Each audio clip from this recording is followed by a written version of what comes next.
প্রতিরক্ষা বাজেট ভারতের 4 গুণ। তবে যুদ্ধ পরিস্থিতি তৈরি হলে চীনা ড্রাগনের সঙ্গে কড়া টক্কর দিতে তৈরি ভারতীয় সেনা। গত কয়েক দশকে ধাপে ধাপে শক্তি বাড়িয়েছে ভারত। জল, স্থল, আকাশ। ভারতের প্রস্তুতিতে বারবার বাগড়া দেওয়ার চেষ্টা করেছে চীন।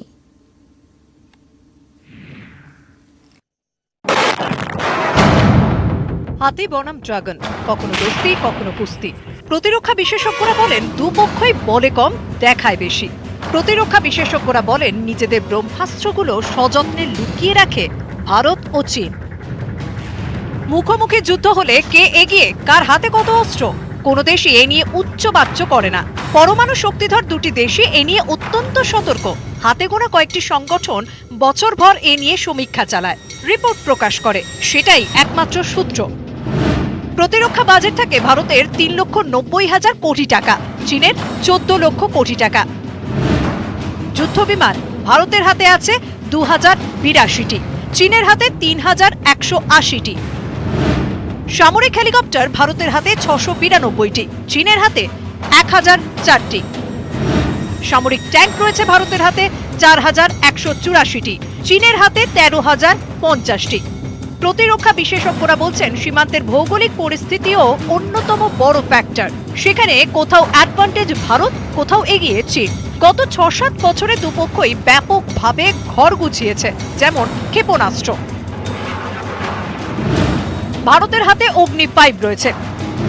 অগ্নি 5-এর পাল্লা 5000 কিলোমিটার। চীনের বেশ কয়েকটি শহর এই মিসাইলের পাল্লায়। পরমাণু অস্ত্র বহনে সক্ষম অগ্নি 5। অন্যদিকে চীনের হাতে দুনিয়ার সবচেয়ে বড় পাল্লার মিসাইল DF-1 মিসাইলের পাল্লা কম বেশি 12,000 কিলোমিটার। গত কয়েক বছরে জলপথে নিজের শক্তি ঢেলে সাজিয়েছে চীন। ভারত নিজের মতো করে ঘর গুছিয়েছে। নৌবহর ভারতের হাতে 295, চীনের হাতে 714।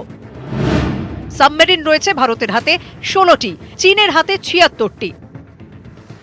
প্রতিরক্ষা বিশেষজ্ঞরা বলছেন ভারত আর 1962 সালের ভারত নেই, চীনও কিন্তু 62 চীন নেই। ভারত এখন পাল্টা মার দিতে তৈরি, সেনাকেও সেই নির্দেশ দিয়ে রেখেছে কেন্দ্র। আবার চীনের কাছে ভারতের সঙ্গে যুদ্ধ মানে ভারতের বাজার হারানোর আশঙ্কা। তাই দুটো দেশই শেষ মুহূর্ত পর্যন্ত বড় ধরনের যুদ্ধ এড়াতে চাইবে। নিউজ 18 বাংলা। অর্থাৎ একদিকে সামরিক প্রস্তুতি, অন্যদিকে কূটনৈতিক উদ্যোগ।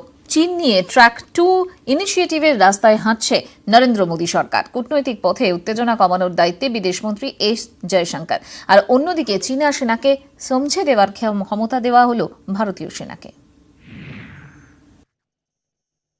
देश को इस बात का गर्व होगा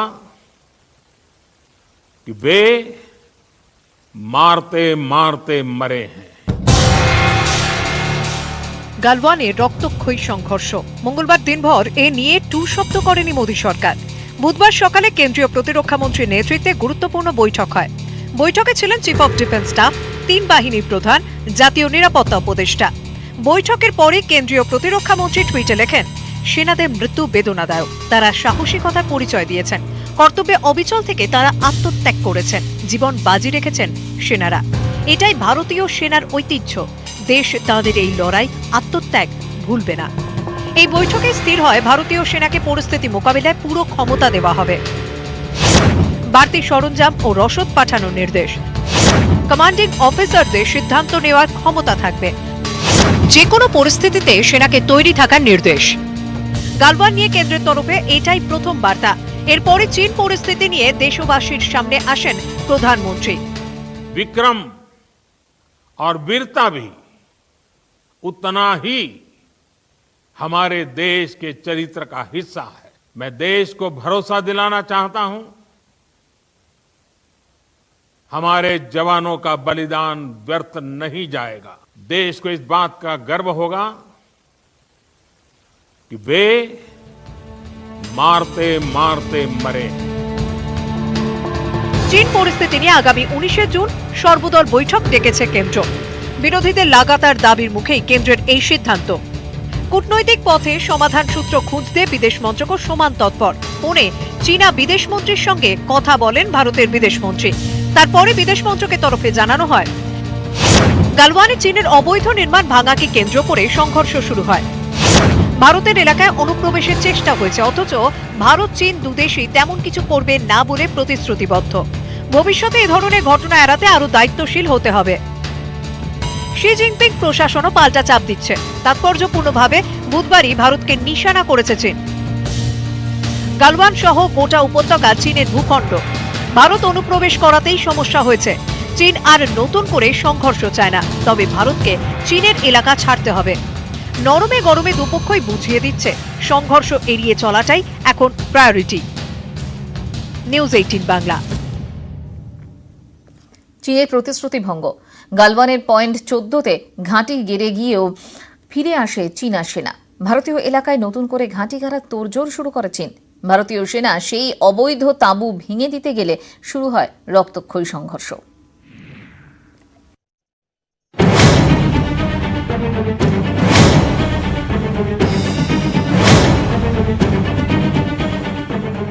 চীনা সেনার আগ্রাসন, প্রতিশ্রুতি ভঙ্গ, এর জেরেই গালওয়ানে ভারত চীন রক্তক্ষয়ী সংঘর্ষ। গালওয়ানে পয়েন্ট 14-তে চীনার আগ্রাসনের যোগ্য জবাব দেয় ভারতীয় সেনা।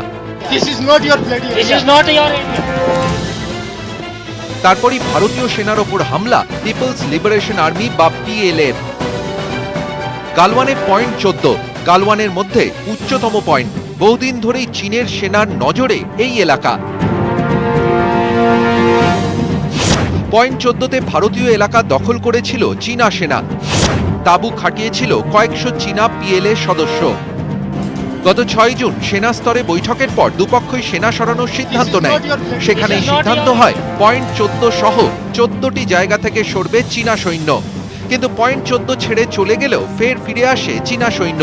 আগের জায়গাতেই নতুন করে ঘাঁটি তৈরির প্রস্তুতি শুরু করে। পয়েন্ট 14-তে চীনের তাঁবু পোড়াতে শুরু করে ভারতীয় সেনা। তখনই ভারতীয় সেনার ওপর হামলা চীনা সেনার। ওই জায়গাতে চাইনিজদের সঙ্গে ডিএসকালেশনে যে কথাবার্তা চলছিল, সেই কথাবার্তাটা কতটা এগিয়েছে বা অন গ্রাউন্ড কতটা এগিয়েছে সেটা দেখার জন্য হয়তো 16 বিহারের কমান্ডিং অফিসার তার সঙ্গে সৈন্য নিচে গিয়েছিল চেক করতে, যেখানে গিয়ে এই সংঘর্ষটা বাঁধে। তার মানে এটা বোঝা গেছে যে চাইনিজরা সেই টাইমে এমন একটা ব্যাকস্ট্যাবিং করেছে যে আমরা সেই সময় অফ দ্য কাফ ধরা পড়েছিলাম। So that is the reason এই জিনিসটা ওখানে হয়েছে। সেনা সূত্রে খবর, গালওয়ানের কাছেই বিপুল সংখ্যক সেনা মজুত করেছে চীন। ফলে বাড়তি সেনা নিয়েই হামলা চালায় লাল ফৌজ। পাল্টা মার দেয় ভারতীয় সেনা। বেশ কিছুক্ষণ ধরে চলে রক্তক্ষয়ী সংঘর্ষ। নিহত ও আহত সেনাদের কপ্টারে তুলে নিয়ে যায় পিপলস লিবারেশন আর্মি। ভারতীয় সেনা সূত্রে খবর, সংঘর্ষের পর পয়েন্ট 14 ফের ভারতের দখলে। কোনো মতেই সেখানে চীনা আগ্রাসন সহ্য করা হবে না। নিউজ 18 বাংলা। চীনের হামলায় রক্তাক্ত উপত্যকা। কুরুক্ষেত্রের নাম গালওয়ান। কেন চীনের নজর গালওয়ানে? কৌশলগতভাবে এই উপত্যকা কতটা গুরুত্বপূর্ণ? এই হচ্ছে শায়ক নদী। আমরা যদি আরো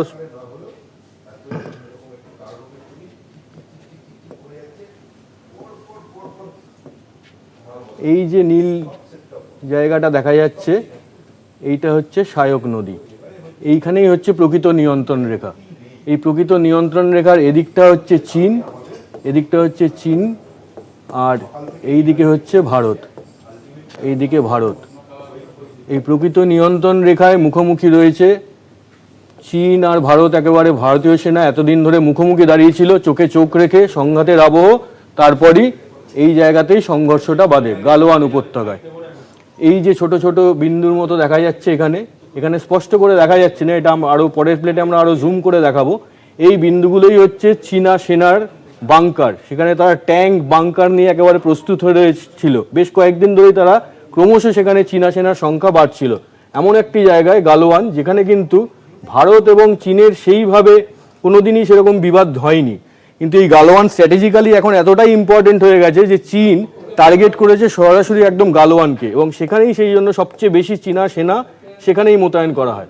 পরের প্লেটে আমরা পরের প্লেটে যাব, গ্রাফিক্যাল প্রেজেন্টেশন দেখছি এবং আমরা পরের প্লেটটা দেখব। দেখো, এটা প্ল্যানেট ল্যাবসের স্যাটেলাইট পিকচার। প্ল্যানেট ল্যাবস এমন একটি সংস্থা যাদের তোলা স্যাটেলাইট পিকচার কিন্তু সারা পৃথিবীতে মান্যতা পায়। এই ছবিটায় আমরা যেটা দেখতে পাচ্ছি যে চীনা যে বাংকারগুলো রয়েছে, প্রকৃত নিয়ন্ত্রণ রেখার কাছে। এই যে ছোট ছোট স্পটগুলো রয়েছে, এইটা হচ্ছে প্রকৃত নিয়ন্ত্রণ রেখা। এই দিকটা হচ্ছে চীন আর এদিকটা হচ্ছে ভারত। এতদিন ধরে কি ছিল, এতদিন ধরে এই ভারত আর চীন একেবারে মুখোমুখি দাঁড়িয়েছিল এই প্রকৃত নিয়ন্ত্রণ রেখার। এদিকে চীন দাঁড়িয়েছিল, এদিকে ভারত দাঁড়িয়েছিল। শুধু দাঁড়িয়ে থাকেনি, চীন কিন্তু ক্রমশ তাদের সেখানে সেনার সংখ্যা বাড়িয়েছে এবং বাংকার নিয়ে এই যে ছোট ছোট স্পটগুলো যেটা দেখা যাচ্ছে স্যাটেলাইট পিকচারে, সেইগুলো কিন্তু চীনের সব বাংকার এবং ট্রাক পরের পর সারি দিয়ে দিয়ে কয়েক কিলোমিটার পর্যন্ত ট্রাক রয়েছে। এদিকে যেটা দেখার পর ভারতীয় সেনাও কিন্তু ক্রমশ সীমান্ত নিয়ন্ত্রণ রেখার কাছে দিনের পর দিন ভারতীয় সেনার মোতায়েনটাও কিন্তু মানে সংখ্যাতেও বাড়ানো হয়েছে ভারতীয় সেনা।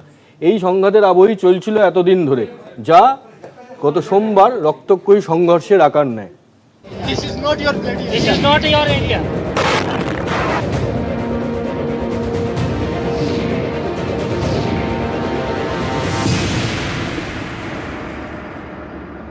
উনিশশো ১২তে ১ মাস ধরে যুদ্ধ,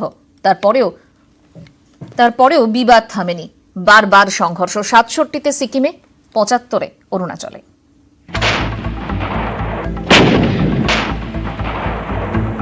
বাষট্টির ক্ষত তখন বুকে, ভারত জবাব দিয়েছিল ৬৭তে সেপ্টেম্বর মাস।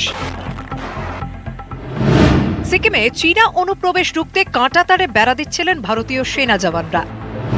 তাদের লক্ষ্য করে গুলি চালায় চীনের লাল ফৌজ। পাল্টা জবাব দেয় ভারত, উড়িয়ে দেয় চীনা বাংকার।